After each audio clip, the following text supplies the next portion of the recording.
여러분 반갑습니다. 오늘 강성률 문학TV 제26화는 이브의 후예인 모든 여성은 판무파탈이다. 이브 하와 이야기인데요. 선악과를 따먹고 아담을 또 유혹하지 않습니까?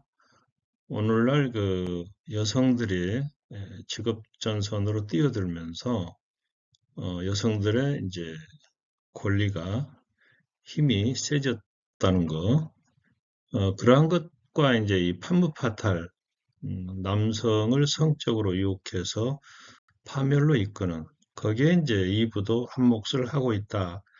그런 얘기인데요. 오늘 이야기 순서를 먼저 말씀드리도록 하겠습니다. 우리나라에서 하와냐 이브냐 두 가지로 혼용해 쓰는 경향이 있는데 이 차이, 그리고 크리스마스 이브에서 말하는 이브와 여기에서 이브가 어떻게 다른가?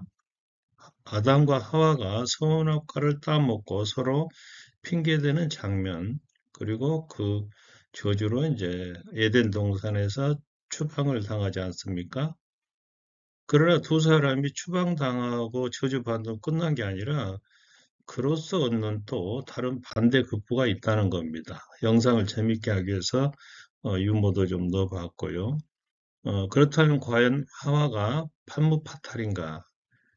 판무파탈이라면은 왜 그러한가? 그리고 나중에는 이제 남성 위에 우뚝 선 여자의 모습까지 이렇게 영상 꾸며봤습니다. 하와 이브, 히브리어, 그 이스라엘어죠.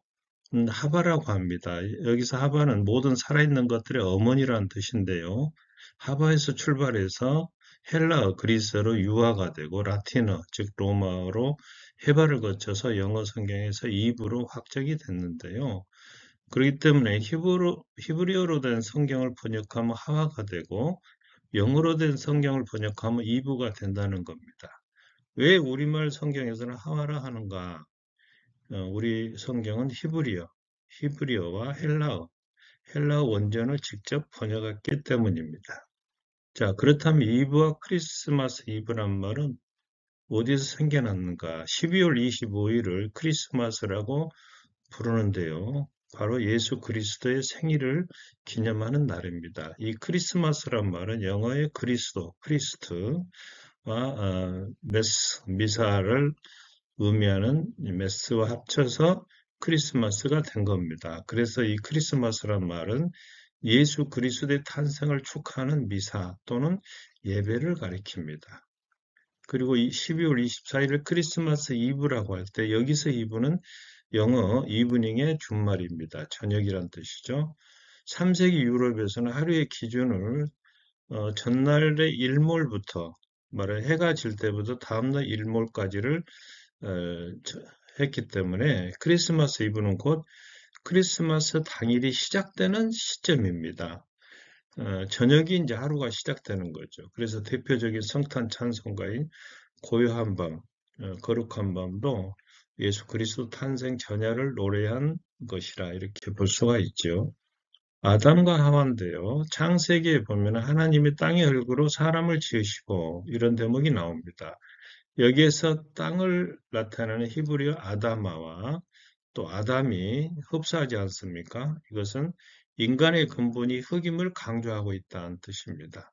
하나님은 아담이 외롭지 않도록 아담의 갈비뼈 중에 하나를 뽑아서 반려자 하와를 창조했는데요. 이때 갈비뼈, 히브리어로 이제 첼란데 이 말은 반쪽 혹은 옆면 전체를 뜻하기도 했기 때문에 어떤 면에서 아담을 반으로 잘라 만든 존재가 하와라는 해석도 가능하다는 얘기입니다. 창세기 2장 21절에는 아담이 남자에게서 나왔으니 여자라 불리리라 이렇게 말을 하는데요. 이렇게 보면은 하와는 아담이 지어준 이름입니다. 왜냐하면 아담은 모든 생명체에 이름을 붙일 수 있는 특권을 받았기 때문이죠. 자, 선악과를 따먹고 서로 핑계대는 장면입니다. 사탄의 유혹에 빠진 하와가 선악과를 먼저 먹고 또 하와의 권유에 따라서 아담도 선악과를 따먹음으로써 불순종의 죄를 짓게 되는데요. 서양에서는 이걸 갖다 아담스 애플, 아담의 사과라고 부르는데, 말해 울대뼈를 이렇게 부르는데요. 그것은 아담이 선악과를 따먹다가 하나님의 명령이 생각나서 겁에 질려서 목에 걸려 생긴 것이다. 이렇게 또 해석을 합니다. 어쨌거나 두 사람은 눈이 밝아져서 알몸임을 깨닫고 수치스러워서 나뭇잎으로 몸을 가리는데요. 하나님은 이때 가죽옷을 만들어 입혀준 다음에 내가 알몸이라고 누가 일러주더냐. 감히 내가 선악과를 따먹었구나 하면서 아담을 책망합니다. 아담은 이때 하와 탓을 하고 하와는 뱀 탓을 하면서 서로 핑계를 대는 거죠. 자, 에덴 동산에서 추방이 되는데요. 하나님은 이들이 지은 나무 옆에 있는 생명의 열매까지 따먹으면 영원한 삶을 얻을지도 모른다. 이런 생각이 들어서 에덴에서 이들을 추방합니다. 그리고 에덴 동산 동쪽에 커룹, 날개 달린 천사와 불칼을 두어서 길을 지키게 했죠. 그리고 뱀에게는 내가 사는 동안 줄곧 배로 기어다니며 흙을 먹으리라 이런 저주를 내리고 하와에게는 내가 임신하여 커다란 고통을 겪게 되리라. 너는 괴로움 속에서 자식들을 낳으리라. 너는 내 남편을 갈망하고 그는 너의 주인이 되리라. 이런 얘기를 합니다. 이제는 하와가 아담과 종중한 존재였는데 이제 하위의 존재로 전락하게 됐다는 거죠. 또 아담에게는 너는 흙에서 나왔으니 흙으로 돌아갈 때까지 얼굴에 땀을 흘려야 양식을 먹을 수 있으리라. 그러니까 아담과 하와는 힘든 노동과 고통 또 죽음을 맛보는 존재로 전락했다. 그런 얘기입니다. 자, 그 반대급부가 또 생겼는데요. 아담과 하와는 선악을 알게 돼 자유의지도 갖게 됐다. 또 몸의 변화로 인해서 생로병사를 얻게 되었지만 또 자녀를 낳을 수 있는 그런 또 어떤 그 권리를 얻게 된 거죠. 두 사람에서 이제 카인이 나오고 아벨이 나오는데 큰아들 카인은 농부고 작은 아들 아벨은 양치기였습니다. 그때 형 카인이 동생 아벨을 돌로 터 죽이지 않습니까? 그리고 이제 하와는 셋째 아들 셋을 얻는데요. 이때 하와는 하나님께서 아벨 대신 다른 씨를 나에게 주셨구나. 이렇게 감사합니다. 그리고 이제 아담이 셋을 낳은 후에도 800년이 살면서 많은 자녀들을 낳았는데 그럼에도 왜 가인과 아벨 셋의 이름만 전해지는 걸까요? 첫째, 고대 사회에서는 여자의 이름이 족보에 올라가지 않고 둘째, 성경에서는 중요한 인물들만 기록하기 때문입니다. 여기 보시면은 이 셋의 족보에서 우리가 알고 있는 뭐 에노기니, 무드셀라 같은 유명한 인물들이 나옵니다. 자, 재미있게 하기 위해서 유머를 좀 넣어봤는데요. 하와가 여자들 가운데 가장 오래 산 까닭은 뭘까요? 첫째는 이제 스트레스를 가장 덜 받았기 때문인데, 첫째 그 남편으로 삼을 만한 사람이 한 사람밖에 없기 때문에 두 남자 사이에서 고민할 필요가 없다. 둘째, 시어머니가 없기 때문에 시집살이에 시달릴 필요도 없었다. 다른 여자가 없으니 남편이 바람 피울 수도 없었다. 또 남편이 일찍 세상을 떠났기 때문에 남편과 함께 여생을 보내지 않아도 됐기 때문이다. 웃자고 한 얘기죠. 두 번째는 하와 이전에 전처 릴리스가 있었다는 겁니다.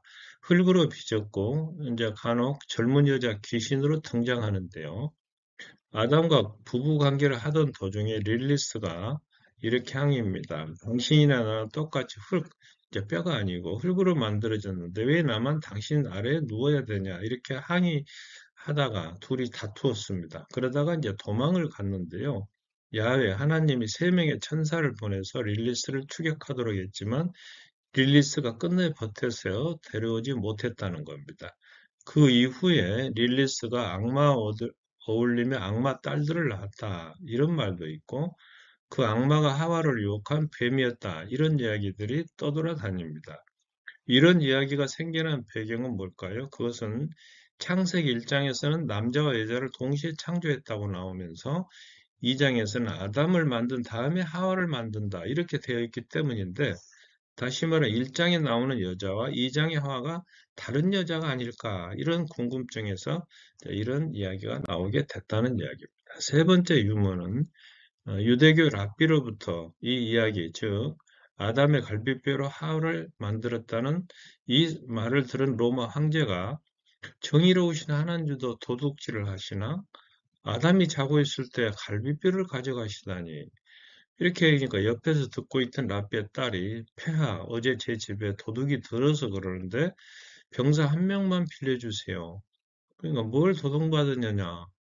아, 제 집에 있던 금고를 훔쳐가면서 황금 덩어리를 놓고 갔습니다.